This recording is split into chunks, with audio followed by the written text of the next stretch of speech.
Thank you, Whitney. Glad that all of you could join us today. And Tanya is going to get started with our presentation. Yes, and I did, of course, the first thing we all forget to do in Zoom is to unmute. So I'm here talking and having a great time presenting to myself. So now that I'm unmuted, I can go ahead and start. Anyway, we're so glad that you could all join us today. And hopefully you have either the PDF or the PowerPoint of the presentation so you can take notes as if you want as we go along. So just to jump right in, you may recognize this slide if you attended our previous session earlier this fall in September on our session on Financial Aid 101. It was listing all the different types of financial aid. So as you know, today we're going to spend time drilling into scholarships. And so before we get started onto things, just to look at scholarships, I think it's important that we know and we understand where the different sources of scholarship funds come from. You know, where are those pockets or pools of scholarship dollars? So of course, one of those places would be the institution. The institution or institutions that your student plans to attend would be a source for scholarship dollars, but also there's private or outside scholarship dollars that students can be linked up to or matched with. And then of course, just within our state or the Kansas Board of Regents has a wealth of different scholarship opportunities as well. So just to these two slides are just kind of an introduction of what we'll be talking about today. So one of the things we hope that you take away today is just filling in, putting more of those puzzle pieces together as far as helping students move on and go on to post-secondary education. So we'll be talking about just those scholarships, the availabilities at institutions. Certainly we'll be talking about those scholarship search engines and how many search engines you should do and what about essays. We'll be talking all about that as we help students through that scholarship search process, but then also just looking at scholarship opportunities within the state. And then at the very end, of course, we have to give a big plug for just the future presentations and training opportunities that we'll have available to you.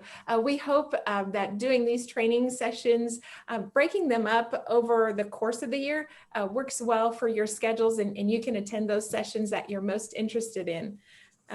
So without further ado, we're going to jump right into looking at scholarships at the college or the university.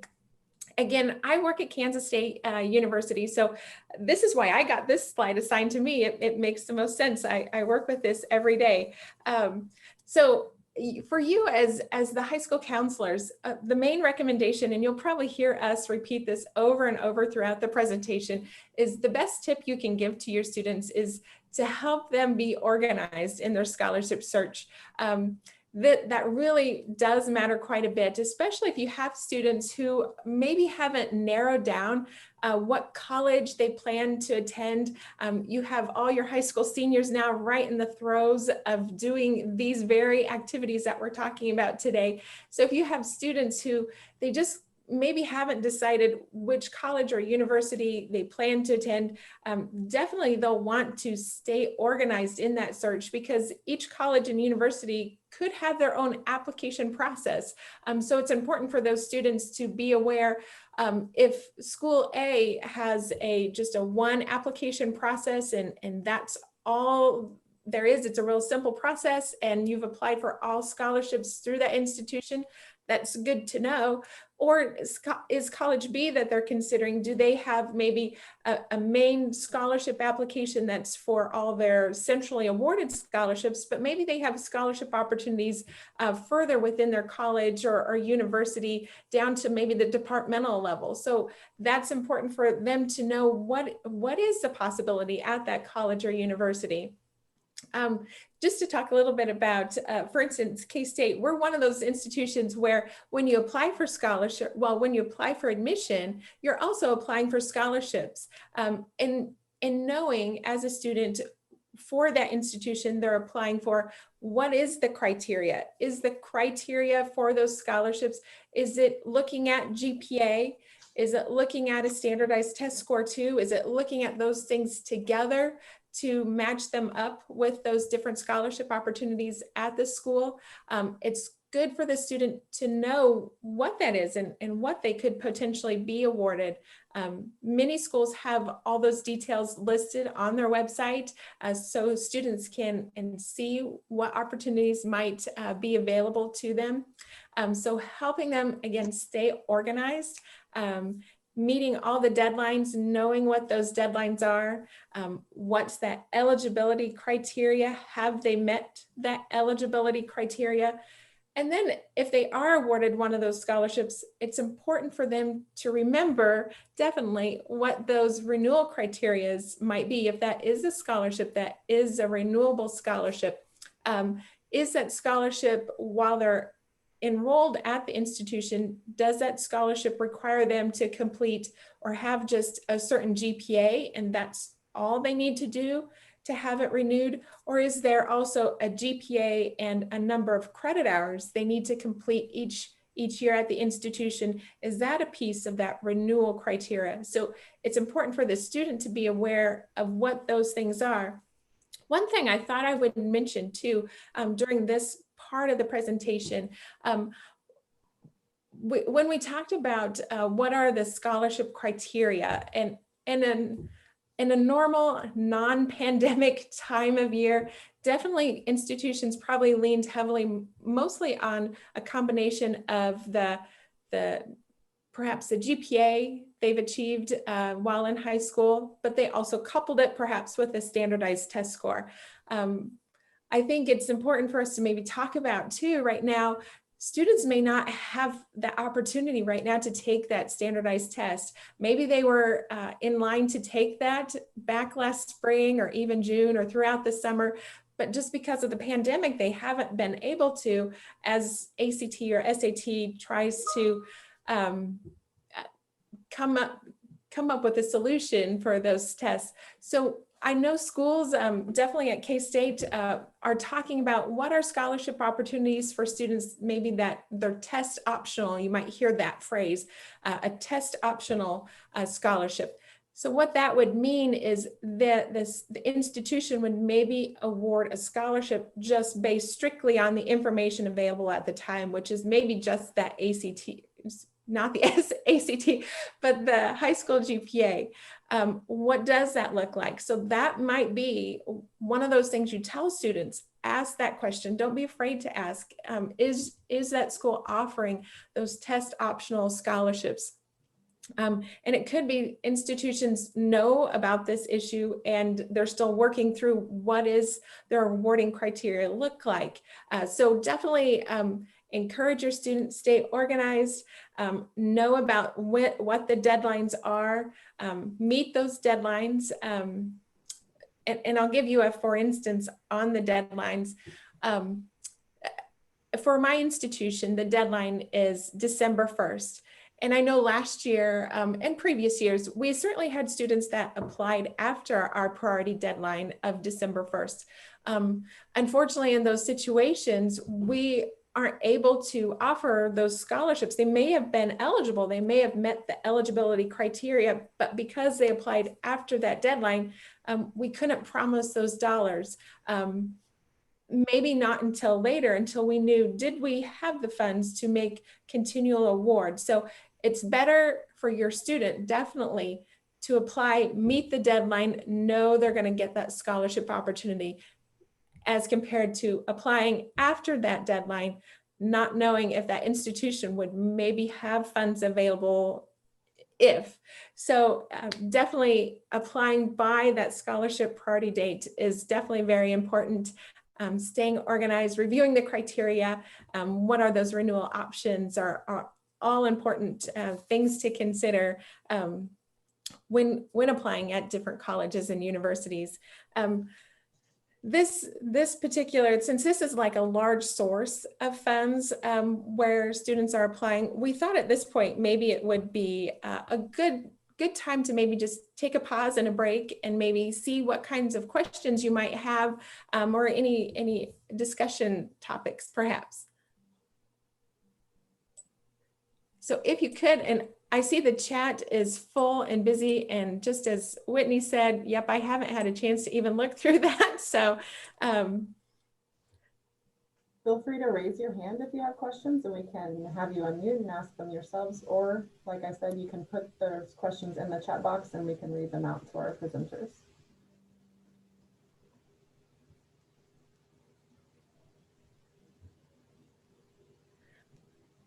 I will give a plug to the PowerPoint if you're looking at our website and deciding which item you'd like to look at versus the PDF versus the PowerPoint.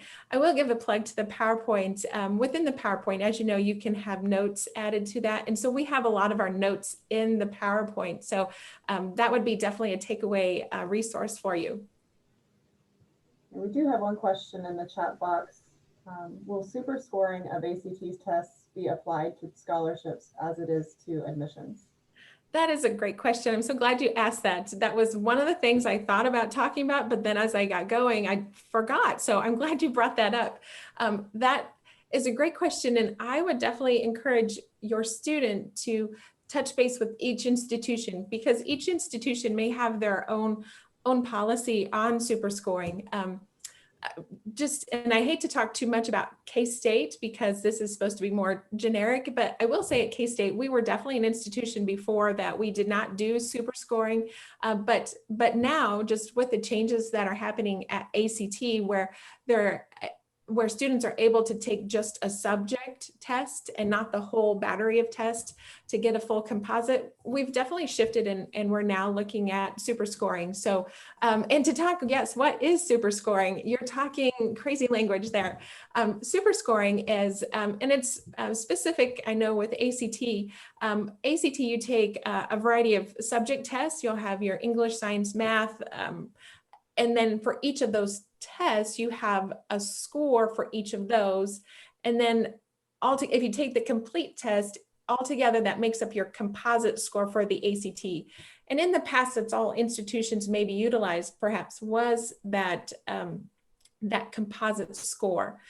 But now with the changes at ACT, and in the past, no, this is just new with ACT, where they can take just that one subject area and not the full test. Now students have greater flexibility where they can maybe hone in on a specific test and hope to increase that one, maybe science, improve their science score. And so then institutions are now shifting perhaps where they will take the highest of all those sub tests within ACT to come up with a super score, hopefully, better than original composite score. So I would definitely reach out to each institution, because each institution would be different. They can make their own rules and see, do they allow that for scholarship awarding? So we have shifted to that at K-State and are in the process, as well as I'm sure other schools, but definitely reach out with those schools.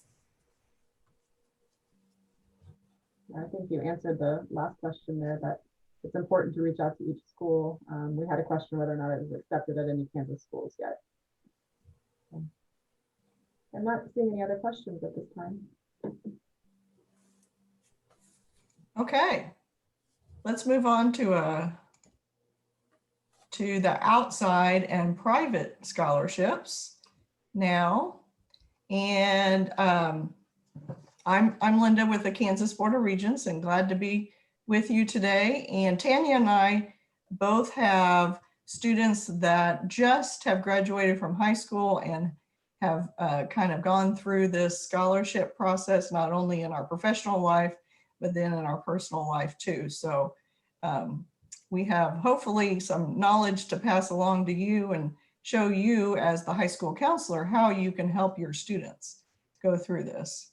So this slide, we have quite a few choices and options for the student to start looking for outside and private scholarships. These are what typically people, when they say scholarships, this is what they typically think of, is kind of searching for different groups or areas or foundations to apply to. So I tried to kind of just create a list just to get people started thinking and looking around different sources for places to look for scholarships of some place that they might be able to apply for. Your Kiwanis and your Masons and your Rotary clubs often have scholarships, and then that would be very specific to the area that the student is in. Churches also, again, could be the church as a large entity can give out scholarships, or it could be your local church. So again, if your student is involved in a church, that would be a great place to look. I was very amazed when I started looking around for the community foundations. I'm based in Topeka, so I know about the Topeka Community Foundation. This is how our foundation works here in Topeka is different groups can come to the community foundation and run their scholarship process through them, and they get some tax benefits as well as some the way that they can run their scholarship search very easily and securely through the foundations. So I also found Wamego has one, Greater Kansas City, Central Kansas, Greater Salina, and Wichita. And there might be more that I just couldn't locate when I was trying to do my search.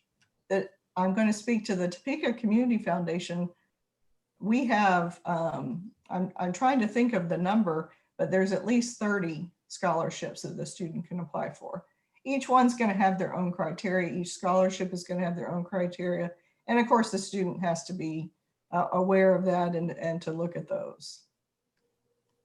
Another place that the students can start to look are any professional organizations like American Business Women Association and other organizations. Maybe they're interested in nursing. So, you know, are there professional nursing organizations that have scholarships available? Math, is there a math organization either locally or nationally that's interested in giving scholarships?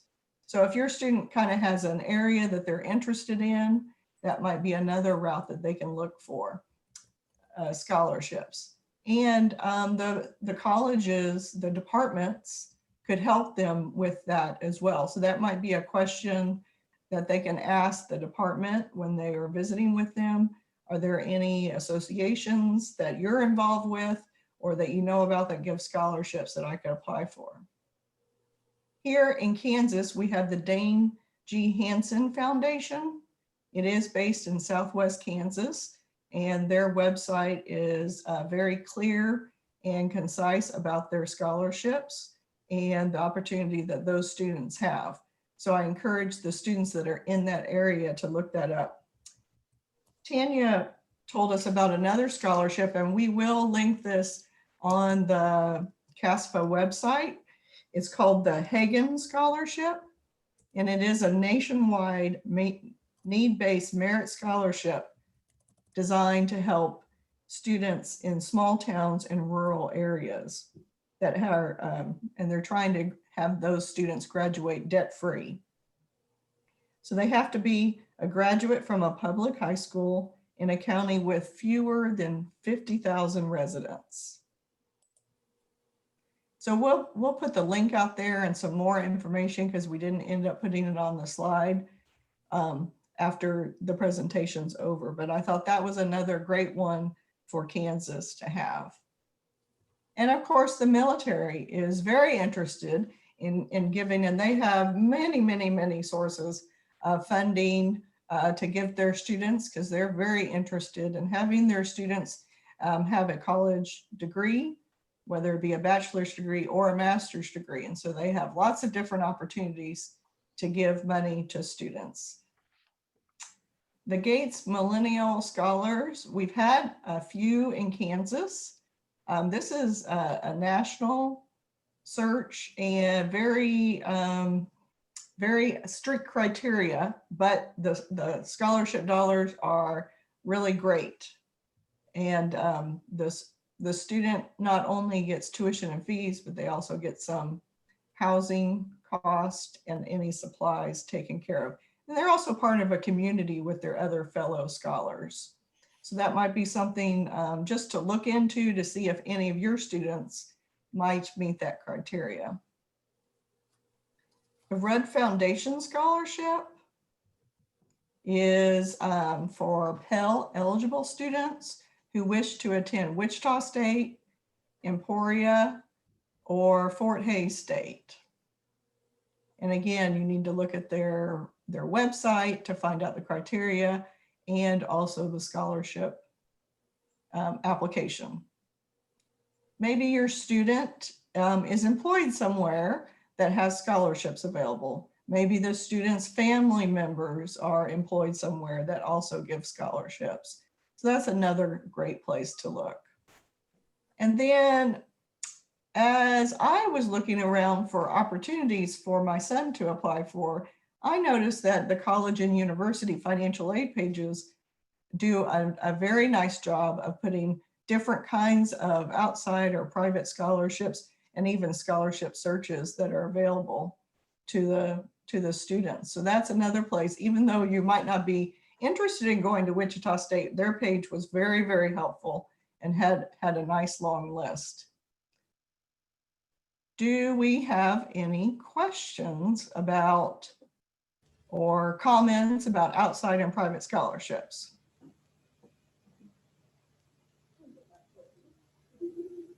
I will say I really appreciate all the chat that is happening. I think it's great.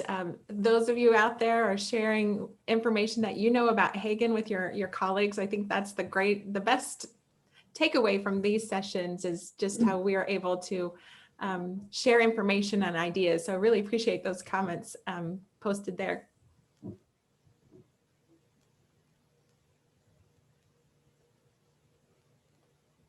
I am not monitoring the chat because I've got too much going on my screens. So I can do that while you're talking, Linda. yeah, you guys are helping me out on this part. We did just have a question come through. My question is, does a student need to live in a specific region for the Community Foundation scholarships? I would say it would vary, but I would probably guess that the answer is yes, that they're probably looking at people a little bit more locally to where they are centered. But it's easy to do a web search and figure that out very quickly.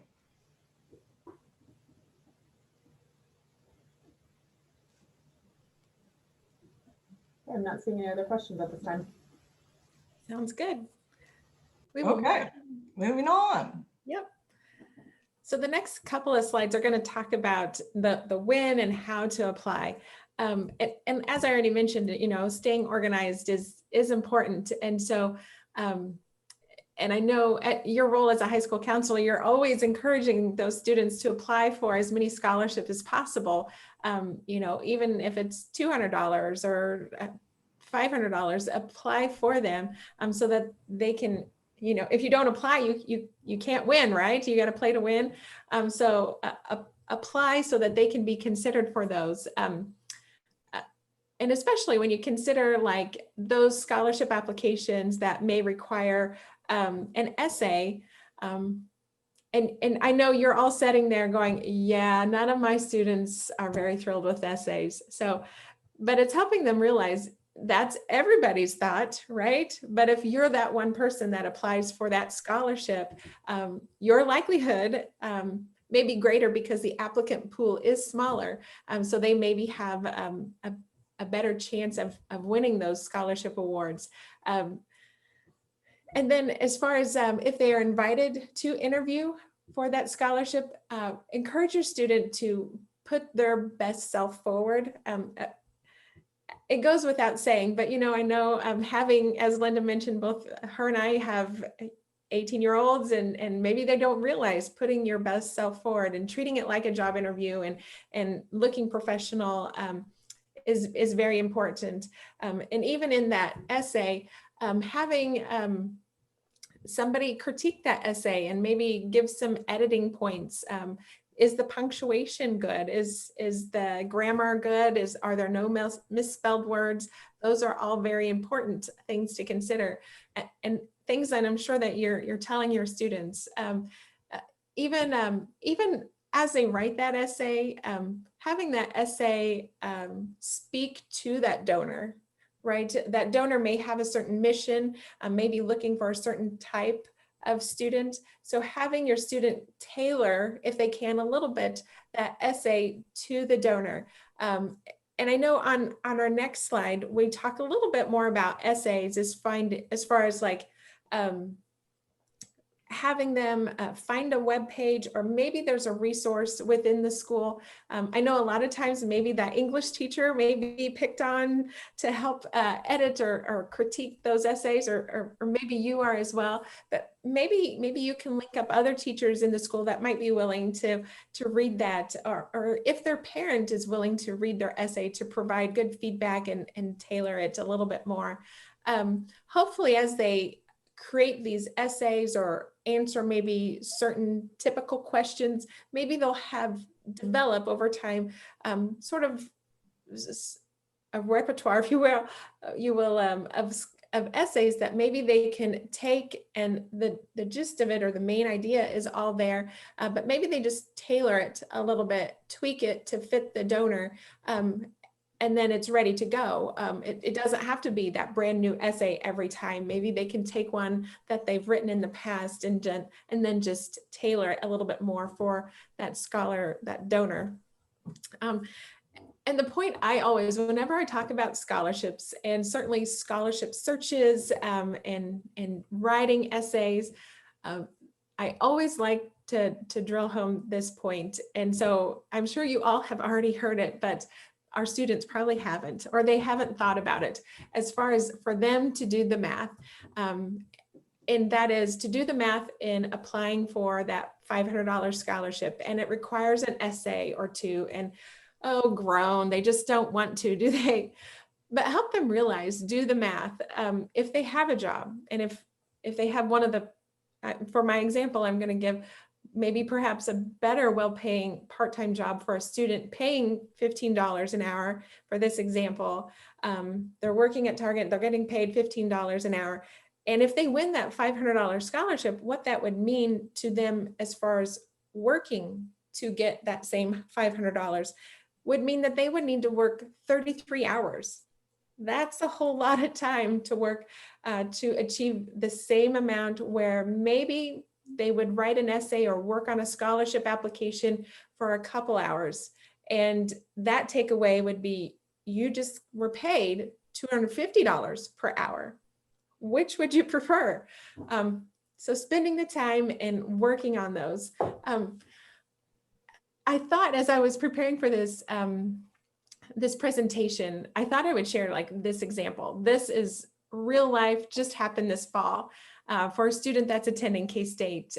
I was working at our front desk, and this student was dropping off all of her scholarship checks. And she had her list, and she knew she won this scholarship for this much and this scholarship for this many. And she had a list of 11 donors.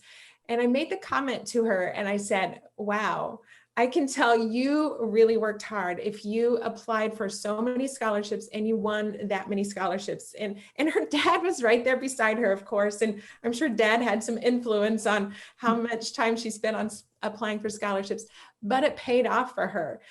She came with 11 different donors. And even if it was 500 here, 1,000 there, it all adds up, where now, as she's paying for her total higher education cost, maybe that makes a difference later downstream, where she doesn't need to borrow a student loan perhaps, or paying for college is just easier.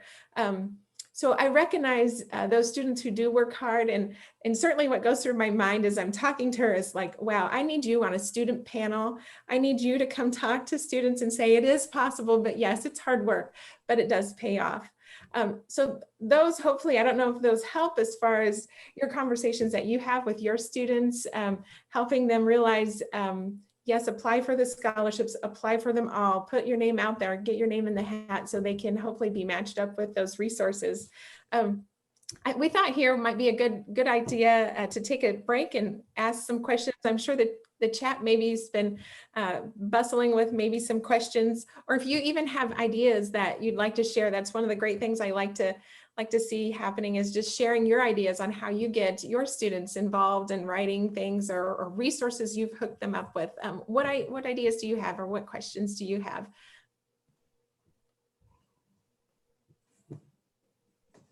think several of the questions in the chat box right now are geared towards resources, which I know is coming up. So I was going to hold on to those for just a little bit longer. That's fine. But for those that have questions regarding this or have some ideas you want to throw out there, feel free to raise your hands and we can have you share your information.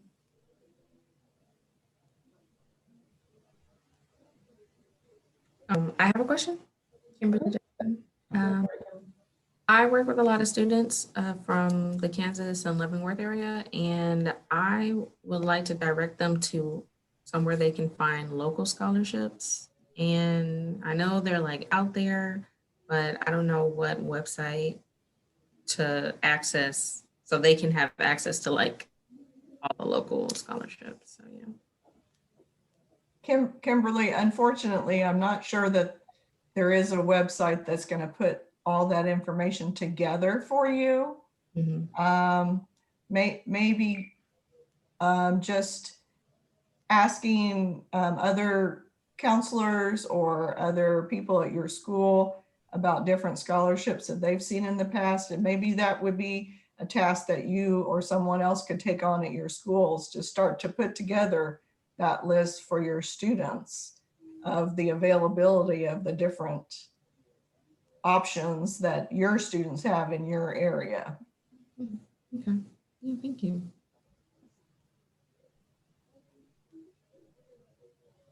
For those of you who are high school counselors who've been at this for a while, is that probably how you became aware, maybe you've became aware of scholarships, just as you've been in the career, you know about this scholarship, and you've compiled your own list, perhaps, is that right? I see a comment from Joni there.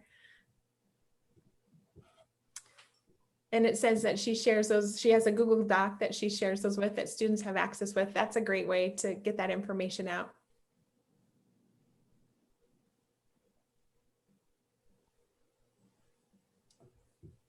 I think that's what makes searching for scholarships so overwhelming for students, for parents, for families. And then as professionals, sometimes we get overwhelmed as well, is because there isn't the kind of the one place that you can go to find all the options for you. And you do have to work at it and search. So that's our hope with this presentation, is to start to give you ideas of where to go and places to start to think about. And then a little bit later in the presentation, we're going to talk about you and your role as the high school counselor and how to put things together for your students and families. Any other questions or comments about this part? I really like the comments that Tara made as far as she has a class within Google Classroom and topics, and some of that is, we'll talk more about that later in the presentation, as far as like when scholarships are due and how do you share that out with your families and making them aware, whether it's websites or pushing that information out. So I love it. Thank you for posting those comments. Good. Okay, we're gonna go on to our next topic. So there are some scholarship search services that are available. And as you see from the slide, there's quite a few to choose from. These, I hope I can say this, I'm saying this in good faith, that I've kind of checked out all of these ones, and they've been vetted by other groups that these are legitimate websites and scholarship searches, and they are monitored. So like, for example, fastweb.com, when I worked at Washburn, one family told me that they paid for some scholarship applications through FastWeb. And so I ended up contacting them, and they ended up taking those scholarships down because that is not part of the criteria. So I know that these scholarship search places take their job very seriously and monitor those scholarships that are available through them. What a scholarship search does is the student starts filling out some demographic information about themselves, some very basic information, and then maybe some more specifics, what they want to study or some other attributes about themselves. And then instead of going to the library like we used to have to do and go through the big scholarship books, these services are going through this process for you. They start to email the student possibilities of scholarships that they might qualify for. Again, the student needs to review the criteria to see if they really do meet the criteria before proceeding on to apply for that scholarship. So it's trying to take a whole bunch of scholarships that might be available to the students and narrow that down for the students. As you can see, the list is nice and long, and there might be ones that you are more familiar with and want to recommend to your students. I would not put out this whole list to your student base, because the students really need to pick one or two of these places to sign up with, because the emails come fast and furious and it becomes hard to manage. And there's a lot of overlap between all of the programs. Just because you signed up with FastWeb and Career One Stop doesn't mean that you're going to get twice as many opportunities. You're going to see a lot of duplicates on that. We do have a new scholarship search. It was created last year here in Kansas, and it's called Kansas Scholar Shop. It's through the Kansas State Treasurer's Office, and it's actually using a Sallie Mae scholarship search engine to go through the process. So they put out some advertisement last year about it when they came up online, and I actually created an account to see what was going on to make sure that this was legitimate, and yes, very, very much so. And I found by my dummy account that I created that it was giving me good information, and I could see the Sallie Mae scholarship searching working through there. This is what the web page looks like once you get into it. And it's very clear, very concise website.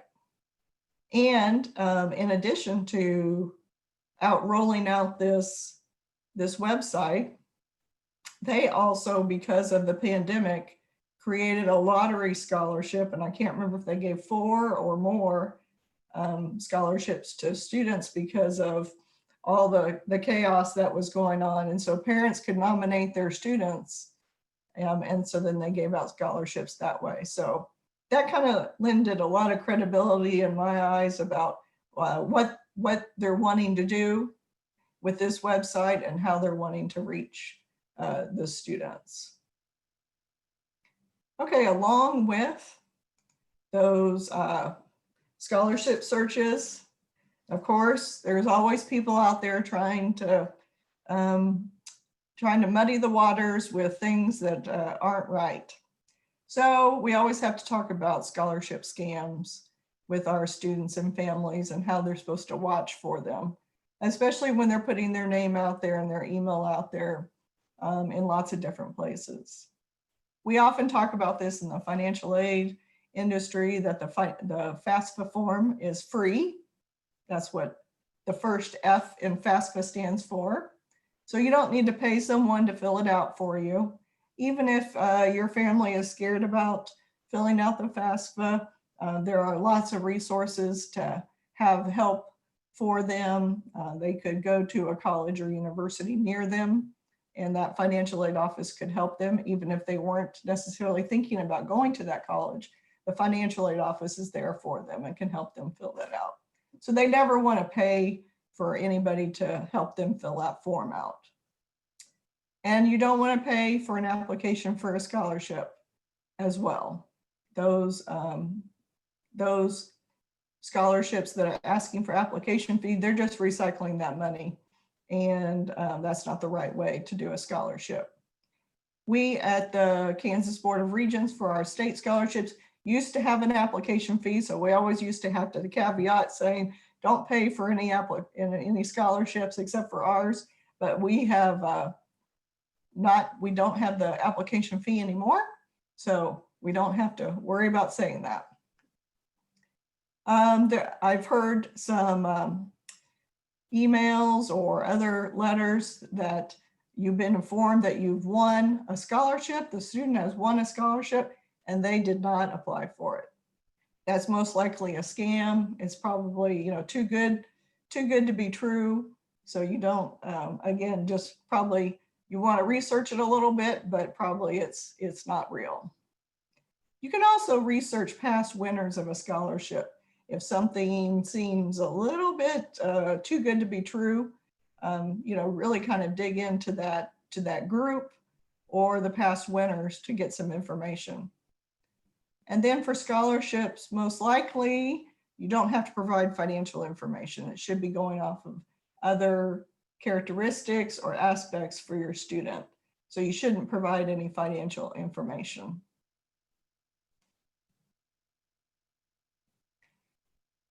If you attended our first presentation, I want to note that the FAFSA form for the 21-22 school year, which is open now, there are really no major changes. And on my Facebook feed, I've had an ad come through that says, major changes for the FAFSA, we can help you. And it's like, well, that is totally incorrect and no, thank you. So there is lots of misinformation out there that you have to help guide your families through.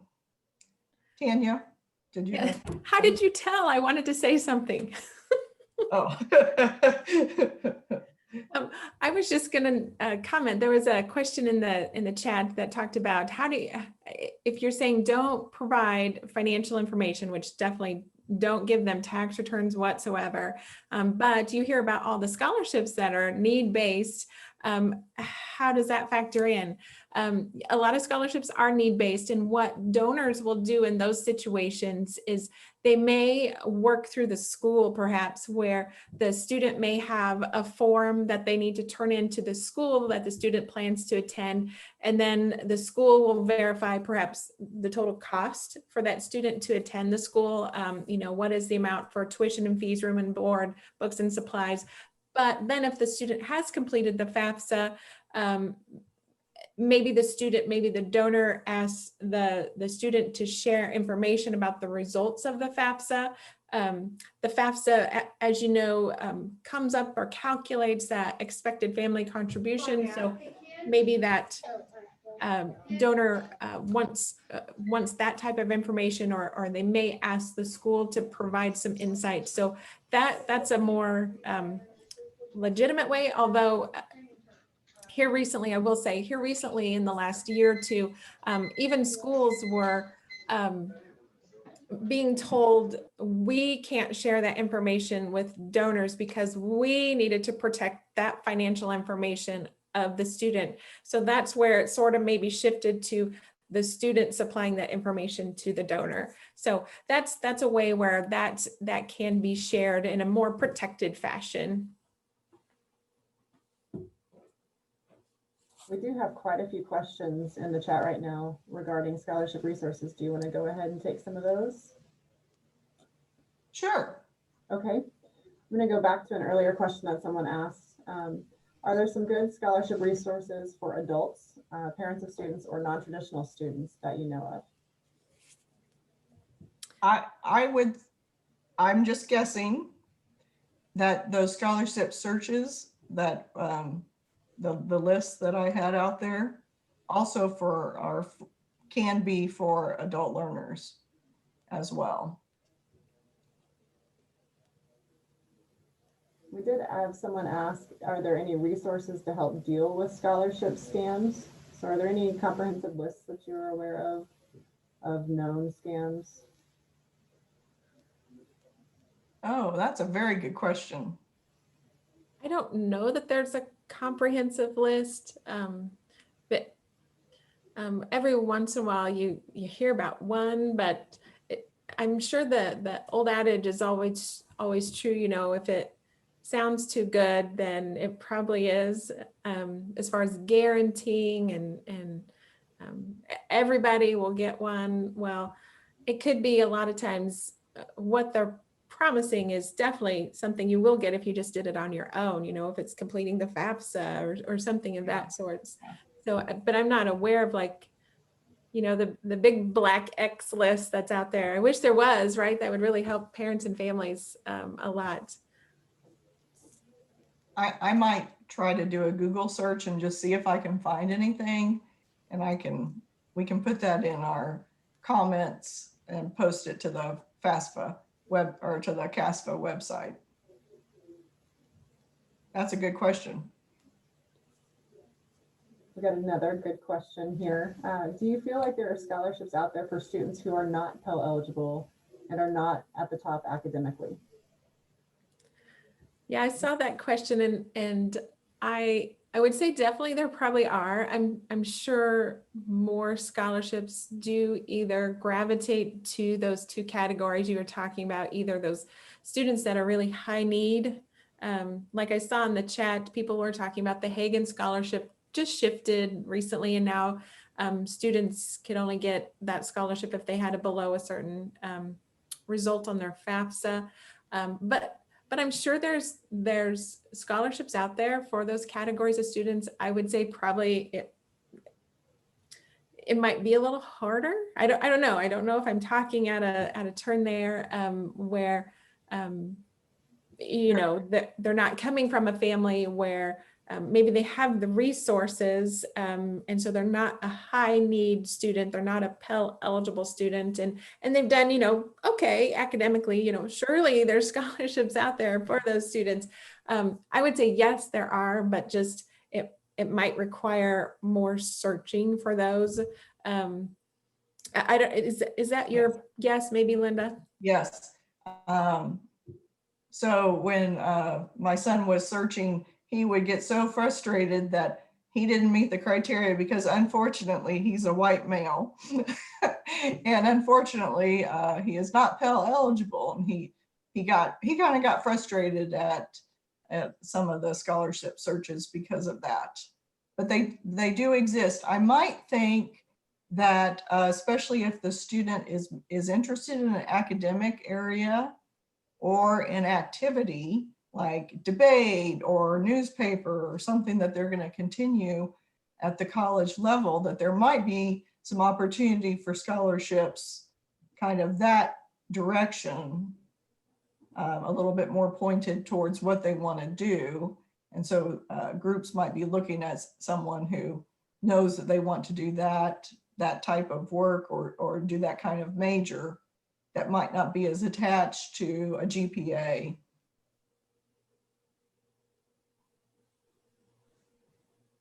Another question is regarding students who are of Indian descent or have Indian blood. Can you give more information on how to assist students in receiving the benefits? Yes. That typically come along those lines. Yes, so that plays right into what we're going to talk about next. Okay. And I do have a slide on minority scholarship searches, which is similar to the other scholarship searches, but they are pointed towards students who are in these groups, and tribes or American Indians are also on the list. I used to work in Northeast Oklahoma, where a lot of the Indian tribes had their headquarters. And so not every tribe, but quite a few of the tribes have their own scholarship opportunities to the tribal members. So definitely, if your student is part of a tribe, that is a great place to look. I also have American Indian Scholarship Fund. I don't know that much about it, whether it covers multiple tribes or if it's pointed more towards one versus the other. But there are opportunities, and that's a great place, especially if that student is American Indian. I would add to that, Linda, if you don't mind, for that question particularly, we do see several students that receive scholarships from their tribes. And every time we've had one receive that, it's come directly from the tribe. So the student is contacting the tribe directly, filling out their application there, and then the tribe typically sends information onto the school to have us confirm some information for them as well. So if you're working with a student who's of Indian descent, I would definitely refer them directly to their tribal council, to their tribal headquarters, for any information regarding scholarships. Has anyone had any experience with these that we have listed, or have another scholarship search that's pointed towards the students of a minority?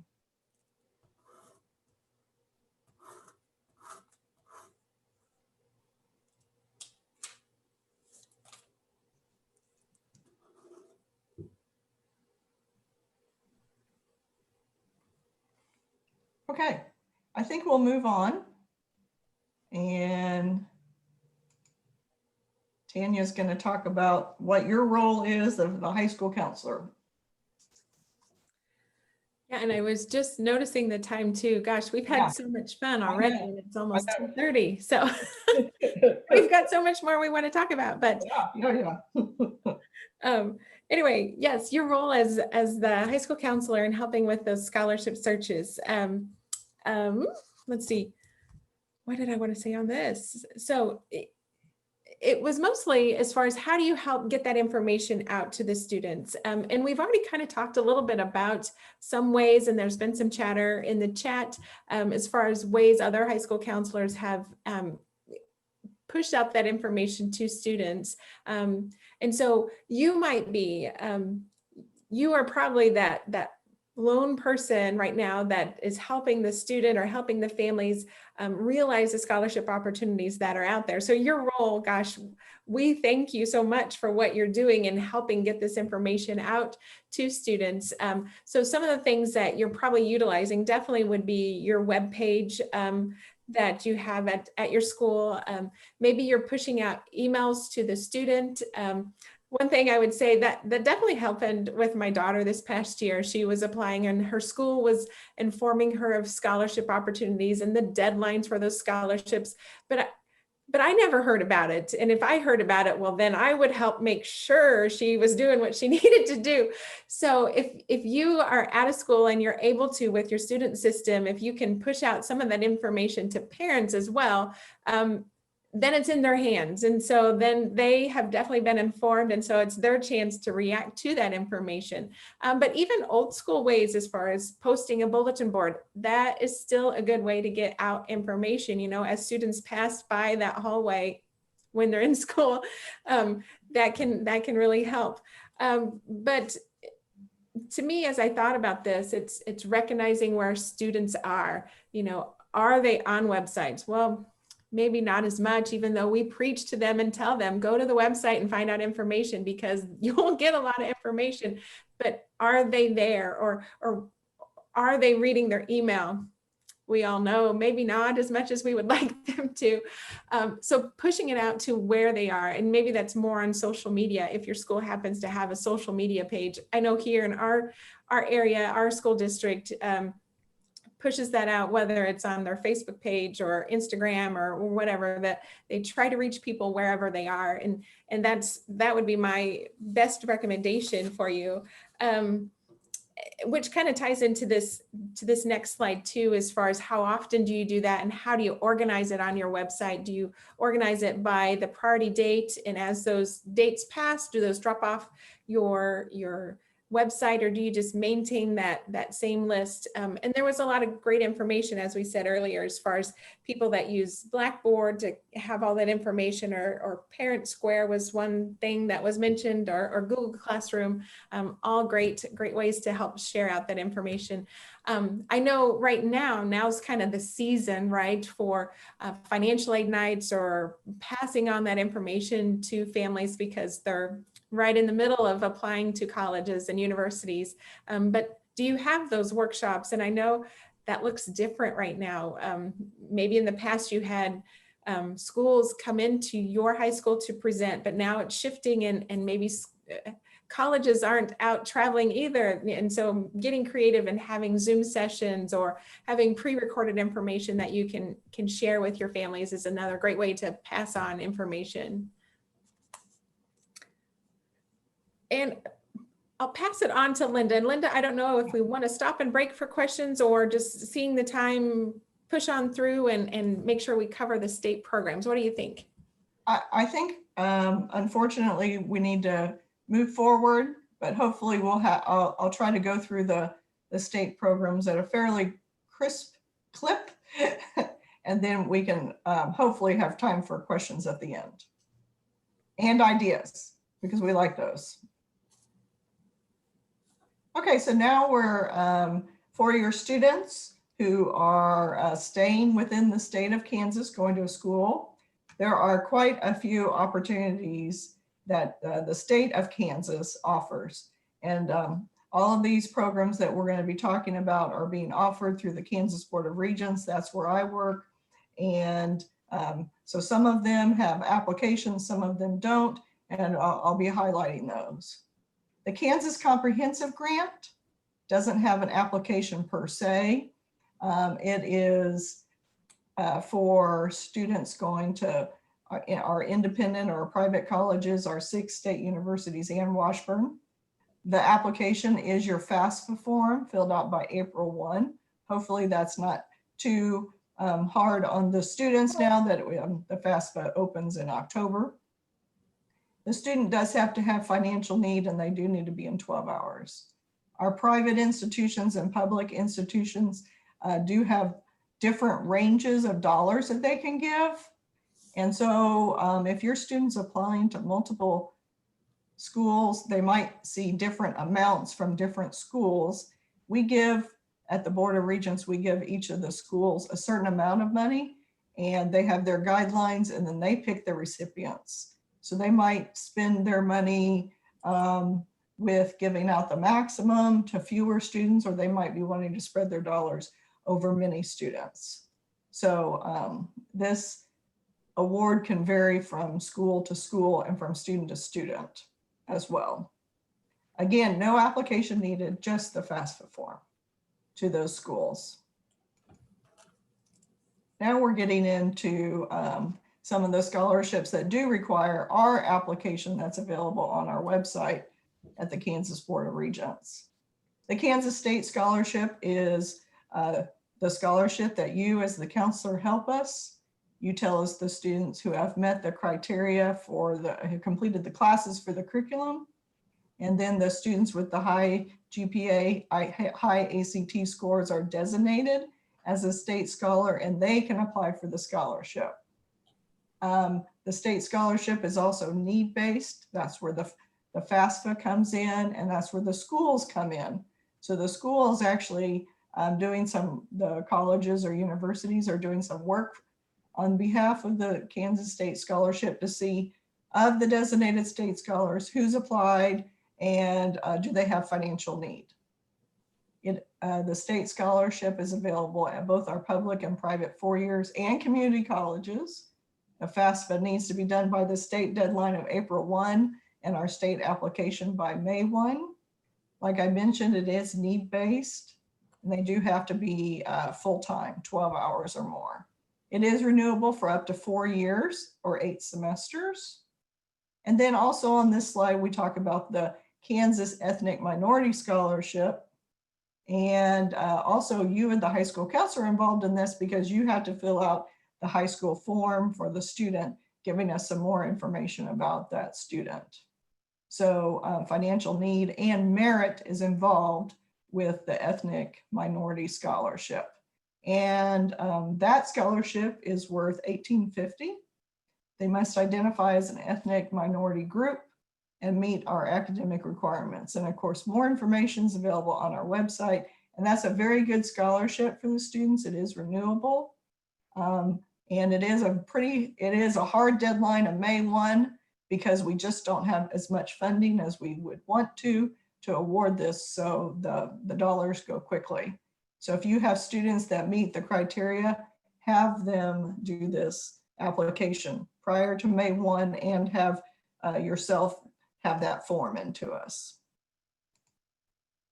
For the students who might not be looking at a 4-year school, but looking at a 2-year school, we have a Kansas Career Technical Workforce Grant.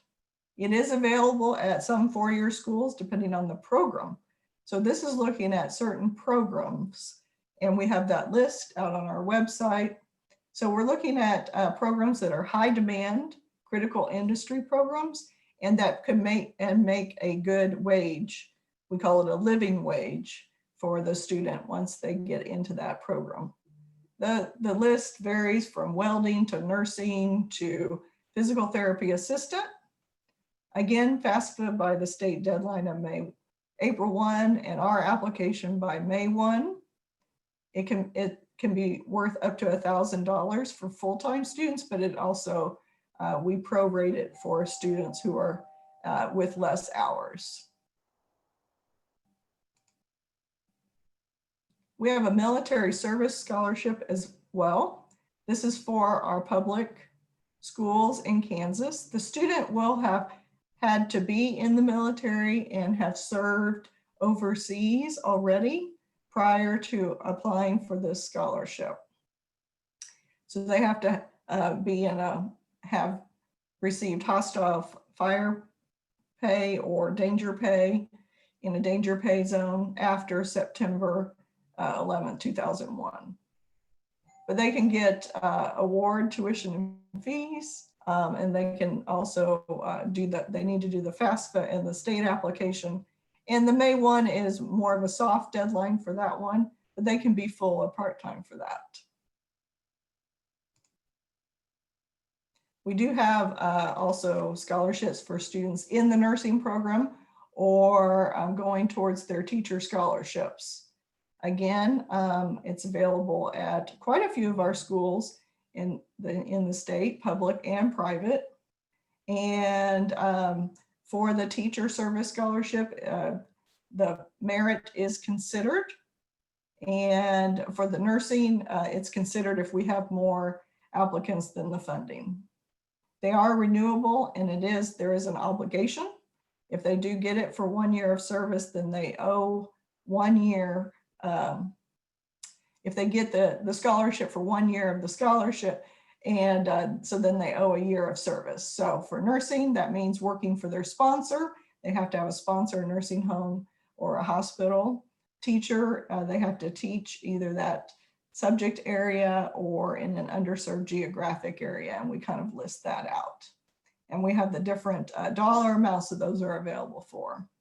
For the teacher service scholarship, that is available to juniors and undergraduate and graduate students as well. So you might have some fellow teachers that are continuing on with their education, and they could apply for this scholarship as well. If you have students that are thinking about being in the National Guard, this is the program that they call State Tuition Assistance. And we run it through our scholarship programs, and they have to do our application. But it is available at the variety of schools that we have. It says that the FAFSA is required, but that is incorrect. I'm sorry, I didn't catch that on the slide earlier.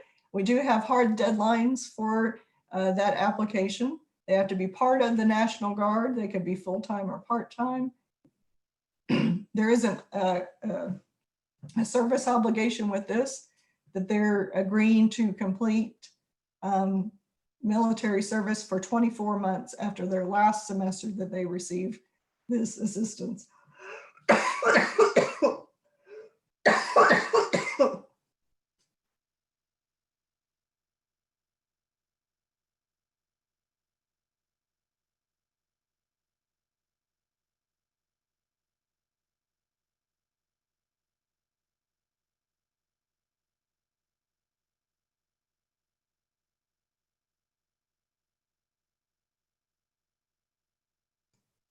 Sorry about that, dry spot.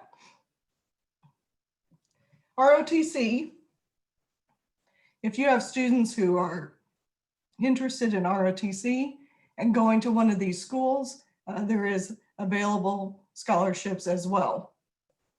There's another service obligation that they have to serve in the Kansas Army National Guard for 4 years. And each school selects the student. And so they have more information about this.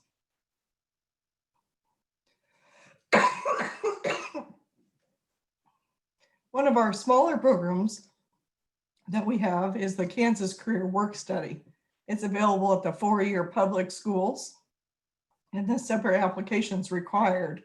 And so the students are working in a career-related occupation off campus, and the school that it's being run through helps the student either find that job or direct them to that. And this program is run through the financial aid office at those schools. So your student could ask about that. We have some fee waiver programs available. We have at our public schools, so our Regent schools, there's in-state tuition for certain undocumented students. They need to have graduated from a Kansas high school, and they need to be there for at least 3 years, attended that school for 3 years.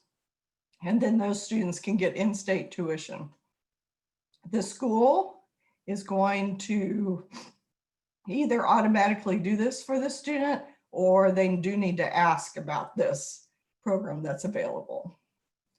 We also have fee waiver programs, meaning we can pay either all tuition and fees or part of them for dependents of spouses of deceased public safety officers like firefighters or police that were killed in the line of duty. We also have it for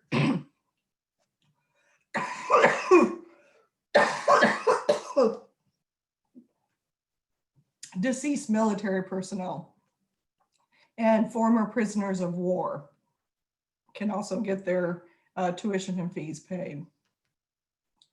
We have another fee program that Tanya's going to talk about.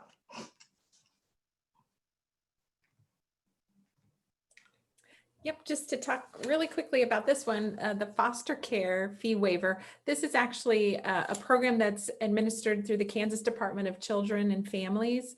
So this one, typically, most students are aware of this program. I happen to be the representative at K-State that works with this program. And I will say for our student body, we have less than 20 students that are on this program, but it's a great program. I won't read through, you have on the slides the eligibility for this. And generally, I would say the caseworker working with the student will make the student aware of this program and the application procedure. So as far as how it works, the student then has the application and they submit it to the school. So it would come to me, and from there I certify just a small brief piece of information, and then I send it on to the Kansas Department of Children and Families. They actually verify that the student is eligible and respond back to me.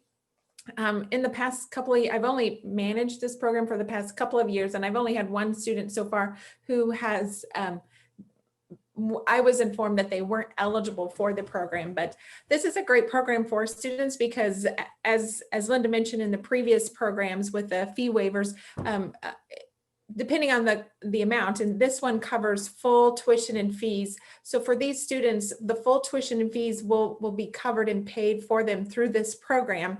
And then if you think about this student and them completing the FAFSA, more than likely, they'll complete the FAFSA and they'll be considered an independent student. And so what that means is then no parental, because there's not really a parent in the situation in the family here, then it's just based on the student's income information.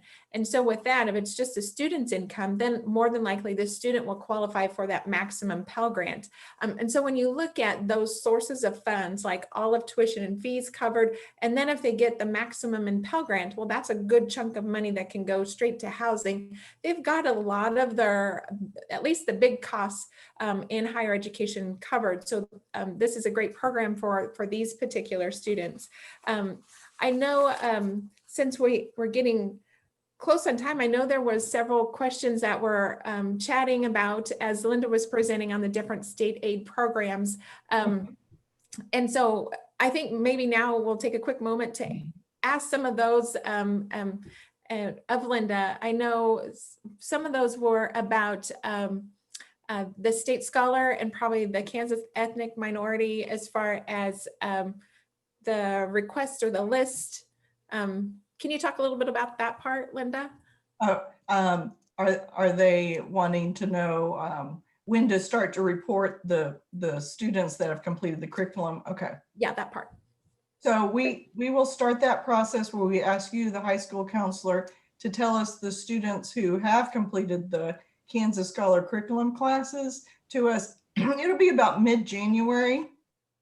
And then you'll start to give us that list, and we'll just start that process at that time. So we'll be sending out more information via email about that to you in January, and give an outline of the whole process of gathering that information through the spring semester. And as far as the Kansas ethnic minority, that one is more just the student completing the application. Yes, so the student needs to do our application, definitely the FAFSA by April 1.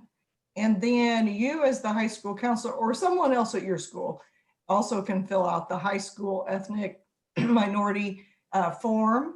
It's available on our website and in our paper application booklet as well. And one question too that was mentioned, just with the pandemic, and this is more with returning students, right? Maybe they're a sophomore, junior, senior already in college, and with the pandemic, they missed the deadline. They missed the April 1 or May 1. What would you recommend to those folks, Linda? Would you say, go ahead and submit the application? There's no promises on the table, but submit it, and depending on the program, we'll see what could happen. Is that what you would recommend? Yes, specifically for the ethnic minority scholarship, because our funding is so tight, the students who are already in college and have not received it would be in our third group that we would look at. We serve our renewals, and then our new first-time freshmen, and then the people who are in college have not been looked at prior. A lot of times, and most of the time, our dollars don't extend to that third group, but they can still apply if they want to, and just depending on our funding. Mm-hmm. If they do want to apply for the ethnic minority scholarship and they haven't done it in the past, they do have to go back to their high school and get that high school form filled out for them. That is how we judge the students for this scholarship. So even if they're a sophomore, going to be a sophomore at college, we don't want a transcript. We want this high school information form. And if the student is a designated state scholar, our adage that we talk about at our office is once a scholar, always a scholar. So let's say that they were a designated state scholar and they didn't go to school this year, or they had too many scholarship dollars and they didn't have enough financial need this year. Next year is a whole different story as far as your financial need or attending school. So once you're a scholar, you always want to encourage those students to apply every year just to be considered, because their financial picture changes as well as their scholarship dollars change from year to year. And even with those, even if maybe they missed that priority date for that particular scholarship, maybe if you miss it, still submit it, see what happens. Is that a good recommendation? Yeah, for the Kansas State Scholarship, we are constantly reevaluating our dollars versus our applications. And so that's a little bit more of a rolling scholarship as far as a deadline. So the May 1 is our first one. And if we have funding available, we can keep rolling that date further and further out. So yes, still encourage your students to keep applying, even if they've missed the May 1 deadline for that one.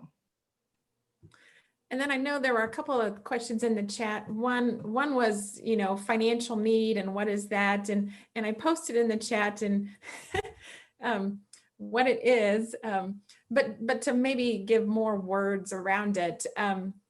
Each school, and you have to think about each school and their costs, because schools can have their own costs, right?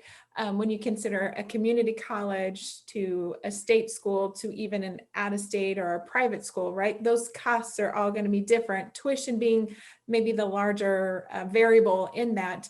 So that's sort of the starting place, is to know what is at school's cost of attendance. And then how we go from there to determine need is we just take what the FAFSA, the results of the FAFSA, which is the EFC, and then we subtract that. It's just a simple subtraction statement where you subtract that out, and whatever is left, which might be zero, or it might be all of the cost of attendance, right? If we want to give a tangible example, like at K-State, our cost of attendance, say, is 23 or 24,000 for the year. And your EFC that came back on the FAFSA is, I better do easy math in the morning. Take 1,000. Let's say your EFC is 10,000. So we just subtract that, and your need then, your eligibility for need-based aid then is 13,000 or 14,000, depending what that starting number is. So that's your eligibility for need-based aid. Scholarships, grants, those are all going to be need-based aid. So that'll go straight to the top and start to eat up, if you will, eat up need-based aid. There was a comment in the chat about where should I tell my scholarship donor to send those funds? So we'll talk about that. So as you figured out, as a student gets more and more scholarships, or maybe they have other grants that are awarded from the institution, that need goes down. And now maybe they won this great $5,000 scholarship. It takes up the last of the need. The student has no more need-based eligibility. And you're thinking, that's wonderful for the student, but the impacts on their aid eligibility will be felt. Meaning, perhaps the student was awarded a subsidized student loan. Again, it's a loan, but it's subsidized, meaning subsidized means the interest is subsidized by the government. The student doesn't have to pay any interest on that loan, so it's the best loan to get. But now that student's no longer eligible for that subsidized loan. That's just what happens in financial aid. And so the question was, what should I tell my scholarship donors how to distribute those funds to the student? And truthfully, it doesn't really matter what's supposed to happen, whether the funds go directly to the student or not. The student is supposed to report their other outside scholarships they received, whether they're coming through the college and then we're made aware of them, or if they go directly to the student. The student is supposed to report that other estimated financial assistance that they're getting. Definitely, as you can tell, yes, it has an impact on their aid eligibility as far as what they could receive, but generally you're talking eligibility for the student loan programs. So anyway, I don't know if that helps answer some of those questions. It really depends for the scholarship donor. Some donors want those funds to go directly to the school. Some donors, it's really kind of their preference. They send it directly to the student. Some donors make that scholarship check then payable to the student and the university or the college. And so if that happens, of course, it's going to run through that school's financial aid office. So we'll be made aware of that scholarship at that point. So as far as what's the best recommendation, it's really up to the donor. We at K-State, if they come to our office, we would prefer that it's just made payable to K-State and not payable to the institution and the student, because then I need to get 2 endorsements and that just slows down the process. So we prefer if it's made payable only to the university, and in the memo line is the name of the student for which the fund should be received for. So I know that was a lot of information and it was sort of on topic, off topic, but all kind of rolls in together with this. And I know we're getting down to the bare minutes of the time, and I'm sure there's further comments and chatter happening in the chat. One of the things Linda was going to point out some of the resources available to us. Yeah, so if you've attended one of our workshops earlier. This is a similar slide, but these are resources available to you that talk, these resources talk more in general about financial aid and not necessarily scholarships per se, but they are good resources for you to give out to your students. And like we talked about at the beginning of the workshop, we have more workshops coming. We have unique student situations in the FAFSA, and actually we've added a date for that, November 18th, and I believe it's November 17th, but it is available on our CASPA website if you do want to attend one of those. We're going to be talking about financial literacy in January.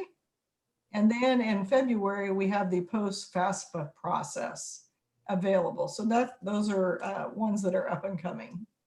Whitney, would you like to talk about the evaluation form? Sure. I will add really quick too that if you've previously tried to register for our November sessions, we did add that second session. So if you weren't able to get registered, you should be able to go out and do that now. Additionally, we have lifted our cap on the Financial Aid 102 session because we had a lot of, had filled up and we had a lot of people asking about that one as well. So those have been removed, and you should be able to go out and register now if you weren't previously able to. So in your inbox or coming soon, you should have our evaluation form. And I just sent it about 2 minutes ago. So we do ask that you please take some time, fill it out. It's quick and easy. We really love to hear from you because we can really build what you need around what you tell us in those evaluation forms. We do take a close look at them, and we obviously, we're spending our time on this and you're spending yours. And we want to make sure everyone's getting what they need out of this. So please take a few moments and do that. This session is recorded and we should have it live on the website under the County School Counselor session or page, probably within about a week. So this time next week, you should be able to go out and view it, share it with your colleagues, let them know it's there and available. Do we have any follow-up questions anyone wants to ask? We have about 3 minutes. Real quick, Whitney, on the, I have a person who said they registered for the 17th, but that day really wasn't the best. So the 18th would work better for them. Is there a way they can unenroll for the 17th and enroll for the 18th, or just go ahead and enroll for the 18th? How does that work? That session is capped. I see the name of the individual there. I will email you and let you know if that's possible to make that change.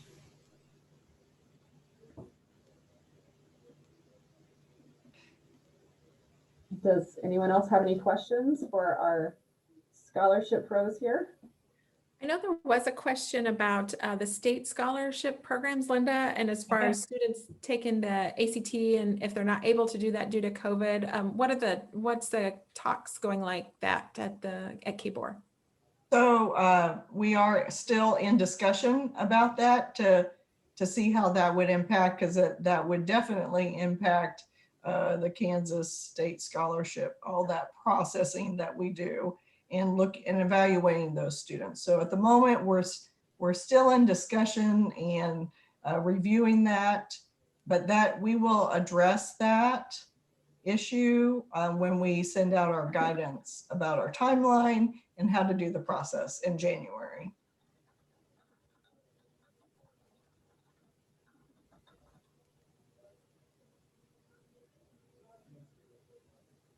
I do have several people messaging me now about the session in November. So I'll reach out to you all individually, and just know too, like these other sessions, this is going to be recorded. So if the dates don't work for you, we will have it out on the website after the session dates have passed so that you can view that information on your own schedule. And of course, we can always take questions by email or other methods if you aren't able to attend and have questions that don't get answered.